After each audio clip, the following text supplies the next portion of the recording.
Wait, what are you talking about? Nine? No, Dame Taft. Thank you, Dame. Jesus Christ. Great Dame Taft. Dame Taft. What are you, abroad or something? It's the Dame Taft Movie Show, hosted by my nephew, Screww. Thank you, Auntie. Yes, it is the Dame Taft Movie Show, and I am Screww. We're going to have a very fun episode. Thank you all for joining us. Please subscribe and hit the like button. All right. Let's meet our star of the show, filmmaker and author, Harrison Smith. Harrison! There he is. It never gets old. What's got you laughing today, Harrison? Oh, Dame Taft, everything. Why not? All right. Hey, how's the rollout of the animated series going? It's been received extremely well, and I'm very excited because I'm working on season 2 right now, and the technology has changed so much just since starting the previous season, and season 2 looks almost entirely different, which is great. All right. Don't you have a feature coming out? I do. Yeah, I do. Friday the 13th, it's going to release on Rad TV. It's called Slow Burn. It's the world's first feature-length AI feature film, 90 minutes. Okay. And with Lauren Marie Taylor from Friday the 13th 2. Oh. And In a Violent Nature, she headlines. And it came out really good. As a matter of fact, I just heard from Videoscope magazine, they reviewed it, and the guy was blown away. He was just like, I went into this expecting to hate it because of AI, and he said this was phenomenal. All right, well, you have to keep us posted on that, and we will all follow along with great interest. Yeah, sure. Thank you. All right. Oh, one quick question, Harrison. Sure. What's a dazzling urbanite like you doing in a rustic setting like this? All right, well, we're going to find that out as we go. We're going to peel away the layers of Harrison, and we'll get the answer to that and many other questions. And we got a great show ahead, but one quick disclaimer. I won't suck you. Don't ask me to suck you. All right. Yeah, it's fair enough. Now let's get to know my nephew, Screww. Me? No. We want to. Okay. I don't usually like to talk about myself, but yeah, Harrison, I thought we'd have some fun and watch a music video here. This is a Russian chick. She's very cute. I just worked a day as an extra on this many years ago, and it's kind of an internet curiosity there. That's me right there, by the way, walking in front of the screen. I'm the first character you see, wearing a period garb. Now I just want to get that up here in the main panel. Come on. Is that a Popeye Doyle pork pie hat? Kind of looks like it, doesn't it? Yeah, a little bit. All right, now this is presumably a copyrighted song, so unfortunately I can't play it at full volume here, but we'll cut in and out, and it would just get to see some chicks dancing around. It's kind of cute. Here they come. This chick is named Mayya. She's like a Russian. She's a Russian. Who's that chick? Britney. She's like a Russian Britney Spears. Yeah, definitely. She's very cute. Yeah, she is. She is very cute. And it's good casting here because the other broads aren't as cute as she is. They're all locals. I'm gonna turn this down so hopefully we won't get a copyright strike, even though it's a Russian song. She sings in Russian. All right, so this was filmed in Vallejo, California. Are you familiar with Vallejo, California? I'm familiar, not deeply familiar, but I was just about to ask you where this was shot. Vallejo, California. I think it's around 2011 or so. Look how cute she is. Nice dress. So they're in the gun there with these weapons here, which is not a good idea. And they're doing their little number. Yeah, Vallejo, California, home of the Zodiac Killer. Yeah. Doing their little dance number here. I'm going to mute it just so I'm afraid of copyright problems. Oh, I know. Yeah, so this thing is buried on YouTube. The description is in Cyrillic, so couldn't look it up. I had a tough time finding it because I worked that one day, and it was a Russian production, and her uncle, I think, was doing the catering, and he made borscht. I think it was the first time I ever had borscht. How's that for crass? I was going to say borscht on a set. Yeah. Or a craft table. Oh, look at that little outfit. Yeah. Yeah. How's that for craft services? Borscht. She's rolling her all around here. Yeah. Again, her name is Mayya. And couldn't really find out anything about her. There's a couple more videos on there, but she's Russian. I guess she never really kicked in here. I'll put the link in the description so people can hear the song. It's a cute little song. That guy in the hat, I worked with him on a film. All right. Oh, and I can prove I was on this production. At the end here, I put in a photo of me. But you do any music videos, Harrison? I did for Slayer. Get out of here. I did 2 music videos for them. Well, you're burying the lead. Why didn't you start with that? Really? I didn't want to upstage you. It's your story. Well, that's pretty much inevitable. Oh, she's going to do a little dance number here with the bank guard, which is a gross dereliction of duty, in my opinion. Oh, I would think so, yes. Slayer, well, I want to see those. Again, we can't listen to them. 2, you said? Say again? 2 music videos by Slayer? Yep, 2. Yeah, they're on my IMDb. Oh, shoot. All right. I'm going to go look at those. Oh, yeah. Isn't she cute, though? She definitely is. Yeah, yeah. The wardrobe and all that is pretty cool, too. It's got like a kind of non-era, like you got 50s, 60s. Yeah, yeah. Kind of got thing the old, in there. got the old car out there. And yeah, this is a bank that's out of business. And I guess they do a lot of film productions there. It's a big opulent building, that big giant safe. Look at that. And all I could think about while working on this production was, man, I'd like to shoot something here. It'd be great. But I guess everyone. All right. There's a photo of me coming up here. There I am with the girls. Hi, girls. Those are all local girls. I think the blonde one was French. There I am with Mayya there. Yeah, yeah. Let's have a look at some background performers. And there's good extras and bad extras. All right, so this is from The Specialist, 1994. Have you seen it? Sylvester Stallone. Fuck you, Ray! Fuck you! I didn't. You I didn't tell. see that one. Your bombs! How many? What year? What year was that? 94. We're looking at this chick here, this lady. 10, 50, 100 before you lost count was your bombs on the bridge in both. That's Jimmy Woods. Yeah, 1994.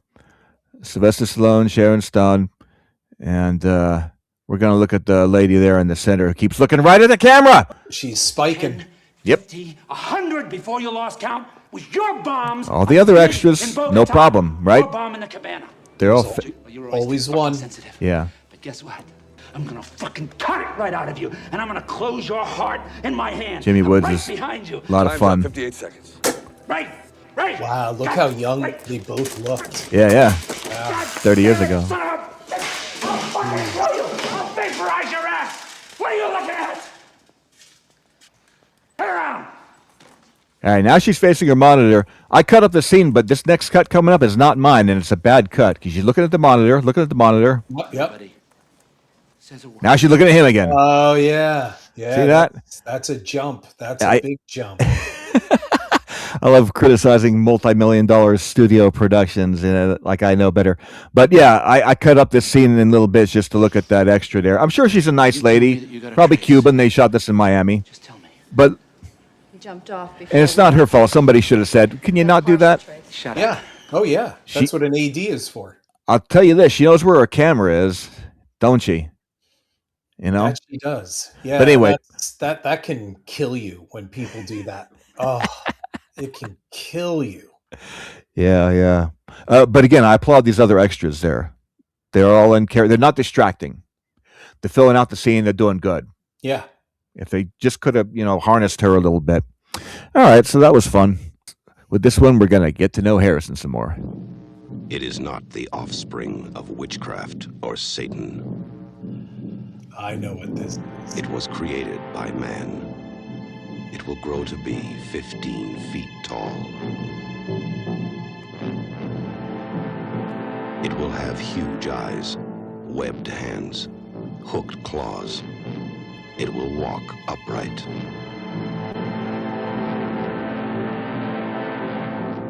And it will mindlessly, mercilessly kill every living thing it meets. Prophecy.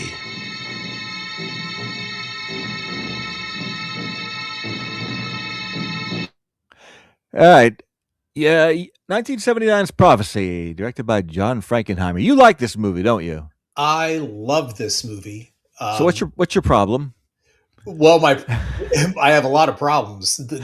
I saw this when I was a kid. Yeah, it's a time and place movie. It's one of those, right? It is definitely a time and place, but I got to tell you, I think that's my first experience with a really interactive audience. Oh yeah, yeah. Was it? I'm sorry. Was it in an urban setting? No, well, not really. No, it was in my hometown of Stroudsburg. We saw it at Music Makers Theater up in the mall. Yeah, and people just laughing. I mean, it was just, and they're shouting at the screen, and when the kid gets whacked in the sleeping bag. Don't spurl it. We're getting to that. Don't spurl it. All right, I got a couple clips here. We'll pause it as we go along. I love the old man, the Indian. Didn't he describe that creature as being part of everything in God's creation? Isn't that what he said?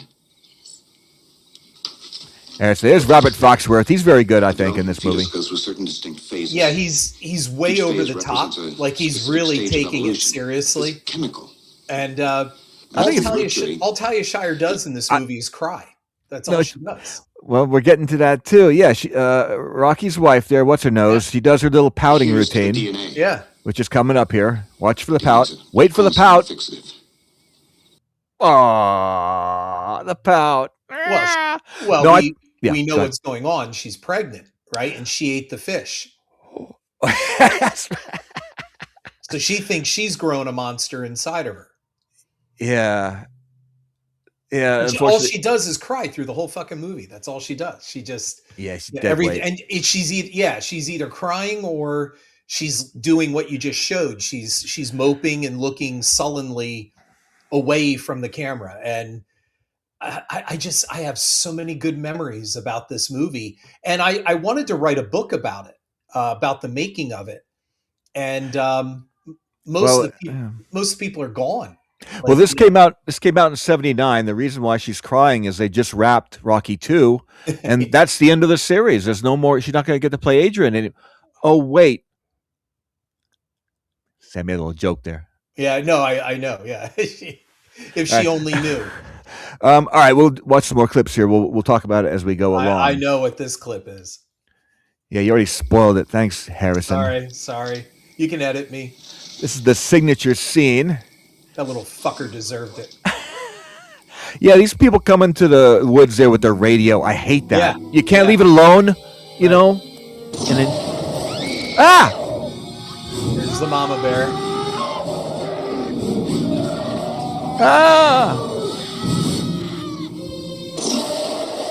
Where are you going? There it is. Oh my God, did we laugh like crazy? I think if that was in a comic book, the sound effect would have been written out as thwack. Yeah. Like when you thwack, definitely. Thwack. Like when you throw a wet a dish rag across the room and it hits the wall. Yeah. Yeah, that's the signature scene in the movie. And it's all a soundstage. Like it was. Yeah. And I was so surprised about that. I mean, even as a kid, I was like, "Why is this on a stage? Like, couldn't they just shoot it in the woods? Like, why are they doing this?" It just didn't work. Yeah. But the monster, if they would have just done it right, the monster could have been really great. And look at the lighting. Yeah, this is supposed to be the woods at night there. Right. It's like TV lighting. Oh, are you sure it's a stage, Harrison? What gave it away? The Star Trek rocks in the back. Yeah. But yeah, the monster, this is the first appearance of the monster. Mm-hmm. And we see it loud and clear. There's no mystery as the guy in the suit. This came out the same year as Alien. Alien. Yep. It was like a Hollywood golden summer of horror. It was this, Dawn of the Dead, Alien, Amityville Horror. All right, let's watch some more clips. We'll continue as we go. Yeah, so there's the monster there. It's like he was saying a moment ago. It's a combination of animals. Yeah, it's mutated from the mercury. Mutated. Yeah, but right out in plain view, breaks the rule of not seeing the monster, especially when it looks like this. It's a stunt man in a rubber suit. Yeah. But anyway, that either adds. The story was Frankenheimer was completely drunk during the making of this whole movie. I've heard that about him. Yeah, that he doesn't even remember much of making the movie. We're gonna talk more about him in a moment. There, I'm sorry to cut you off and everything. No. We'll come back to. All right. Yeah, I guess we're gonna watch it again here. Oh, boing, boing, boing, boing. Put in some funny sound effects. Tough break, kid. Tough break. All right, let's pause here and then go on to the next. Richard Dysart. Richard Dysart. So he knows that it's engines. Engines are responsible. I want the following people to step forward, as their names are in. John Hawks. Armand Assante. Yeah, Armand Assante playing Native American. Yeah. How dare he? How can you get away with that? Yeah, so Richard Dysart from John Carpenter's The Thing. He played Doc Copper. Yeah. This scene was heavily edited, and there is missing footage from this, which I guess got pretty graphic. Here, talk about that after we watch it here. Okay. All right.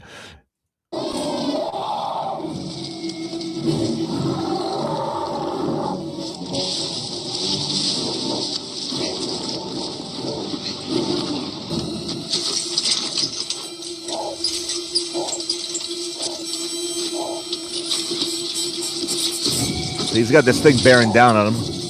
Now it's daylight and we don't see the thing. Isn't that funny? Yeah. Saw it at night. Now it's all mysterious. What's chasing him? Well, we already saw the thing. Yeah, like you were saying before. Yeah, well, it is a PG movie.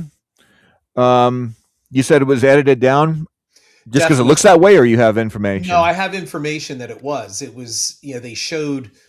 I don't know where the footage is, because I always hoped they would, do an anniversary release of this in the way of putting all that missing stuff in. You talking about gore effects? Is that what we're talking about? Yeah, gore effects. Yeah. Okay.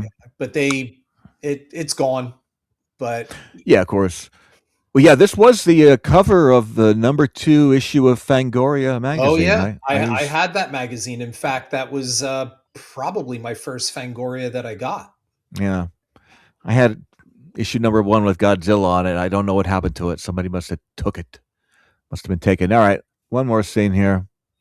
There's Armand Assante, brave Indian.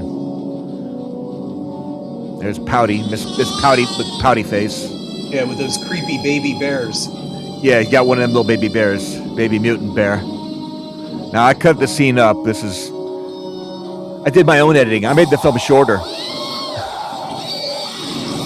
Look at it! Look out! Ah!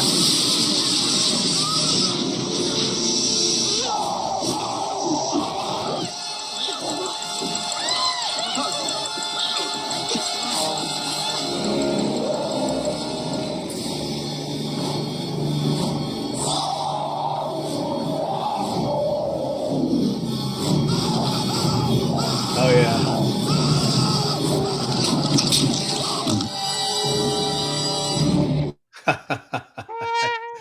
Yeah, wah, wah. They just left that poor bastard to die. Yeah, Armand Assante's like, I'll see ya. There we got a nice decapitation. That's pretty good for a PG movie there. Yeah, kind of, a cheat. Like it steps in front of the camera and then there's no head, but that's okay. They made it crunch like a Tootsie Pop. Snatch his head right off there. So that's fun. Okay, yeah. So right, Frankenheimer, not a horror director. I can't think of any. He was best known for conspiracy thrillers and like The Manchurian Candidate and 7 Days in May.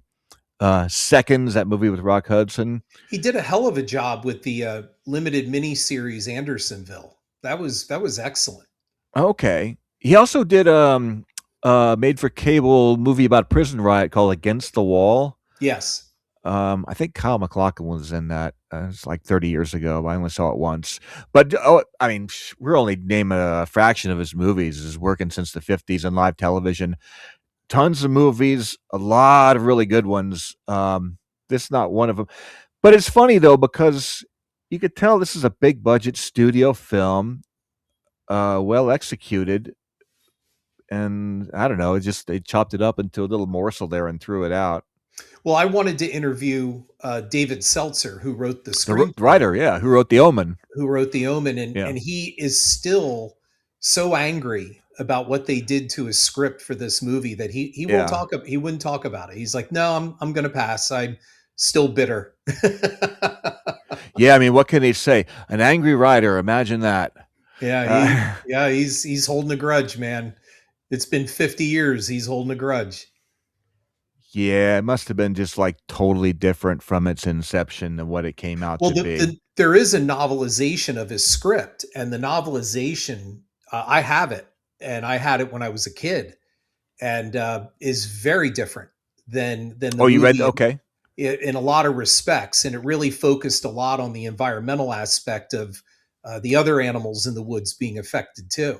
Right. And it was much more streamlined, and you can see why he was upset, because the book is adapted straight from his screenplay, and the script obviously was messed with by the studio, who, like you said, they put the film in the hands of a guy who really isn't known for horror. It was kind of a really bad matchup. It wasn't. That's something I want to talk about, because it's happened before. I heard or read somewhere that Robert Aldrich was once in the running to direct Alien. Oh, really? I don't know how familiar you are with Robert Aldrich's oeuvre. Yeah, I'm familiar. But what the film that he would have been coming right off The Choir Boys, which is not a very good movie. Yeah, that's odd. He also not known as. I mean, it's back in a time when they just assign whoever's available, whoever has got some credits under their belt. It must have happened around this time or starting into the 80s, this notion of a horror director, right? When we started to get guys like Carpenter and Tobe Hooper and Joe Dante. Oh, he's a horror director. Yeah. Yeah. What do you think about that? And then of course, they'd always try and get out from under it. Landis did one horror film, and like the prologue for Twilight Zone the movie, and all of a sudden, hey, he's one of the horror guys. With horror directors, I mean, they've been kind of pigeonholed. I mean, from back in the early days, Todd Browning, James Whale, going forward, but I mean, when it kind of became like a. Yeah, I guess Todd Browning would have been, huh? Yeah. And Hitchcock, of course, the master of suspense, always. But yeah, there was. I mean, it became like when Stephen King books started getting purchased and prepped for movies. They would go after a horror guy. You'd get Cronenberg. You'd get Carpenter.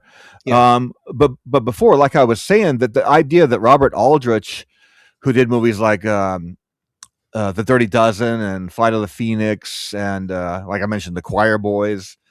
Kind of a ham-fisted director. Some good movies, but I didn't find him very subtle.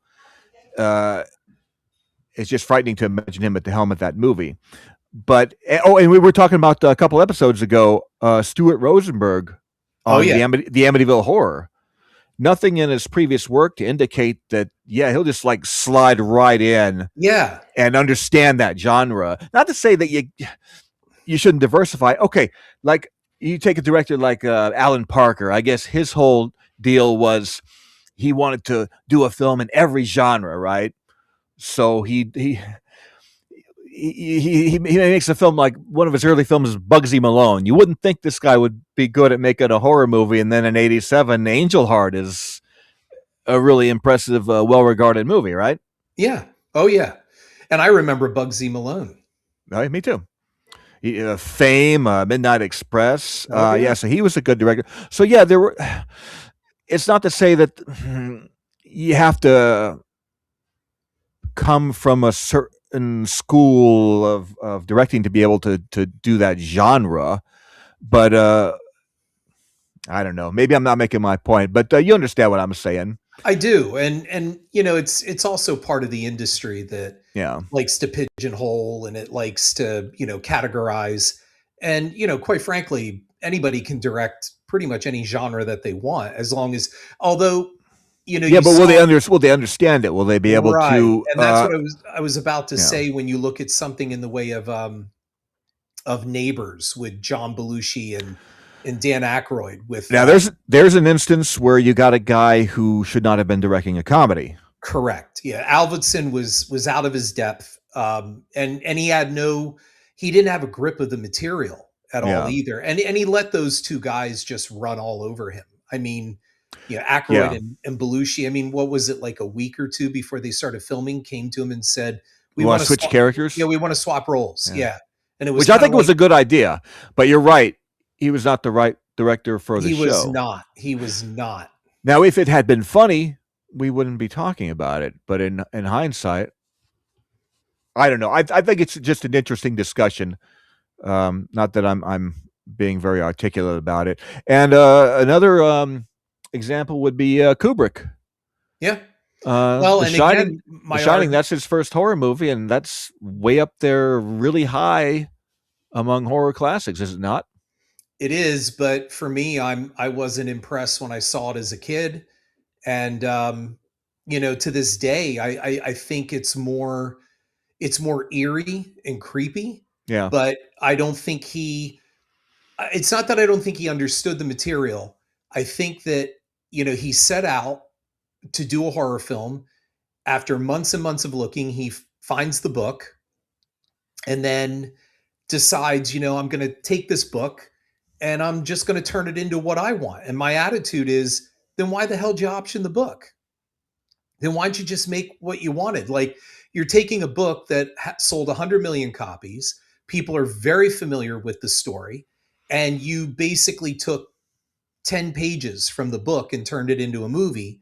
And then, you're trying to make this like mind screw, and did it really happen? And over the years, so many people have read into it, that there are all these signals and symbols. And Oh yeah, that old nonsense. it's all nonsense. It's all garbage. I got maybe a third of the way through that documentary. It's like, okay, that's fine. You go ahead and believe whatever you want to believe. Doesn't affect that's me how I felt. And I'm in so any way.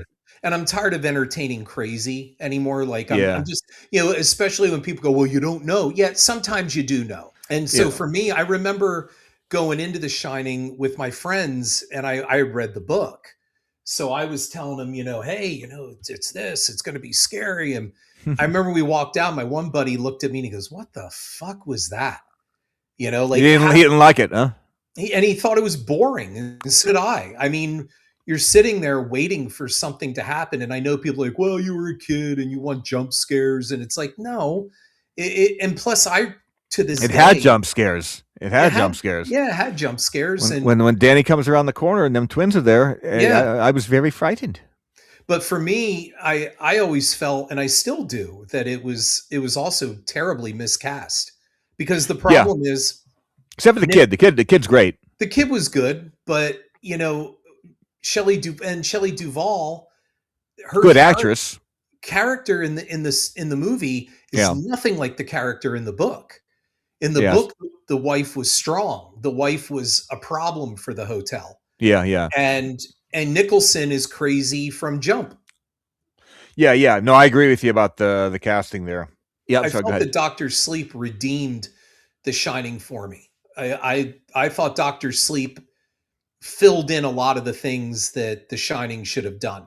So I haven't seen it. See it.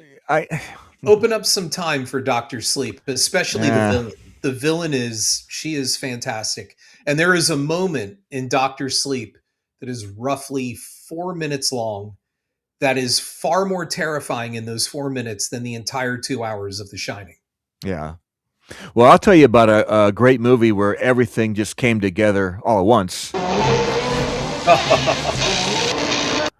Go to Rad TV and watch Harrison's animated comedy series High School Crimes and Misdemeanors on Rad TV. Thank you, ma'am. You're welcome. Now go and get your Shine box. Okay. Well, this was fun. Did you have fun with our little talk today, Harrison? I did. Yeah, I did. Right. I got to tell you, like with prophecy, I could go on forever. We could talk hours about. Well, what are you leaving out?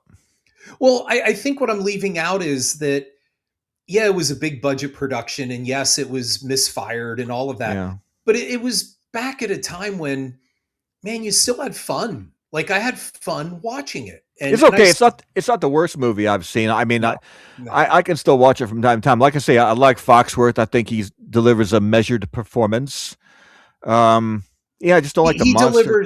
He delivers the same kind of performance that David Soul did in Salem's Lot. Like he's really taken it seriously. Which I also liked. I like Soul's performance in that. So did I. That's what I Yeah. mean. And that's what works because he's taking it so seriously. We do too. Yeah, he should take it seriously. Yep. Yeah. All right. Well, we'll talk about it more later on. But for now, Man, I gotta go. I hope you didn't think I could hang around here all day. It's the Dame Taft Movie Show, hosted by my nephew, Screww.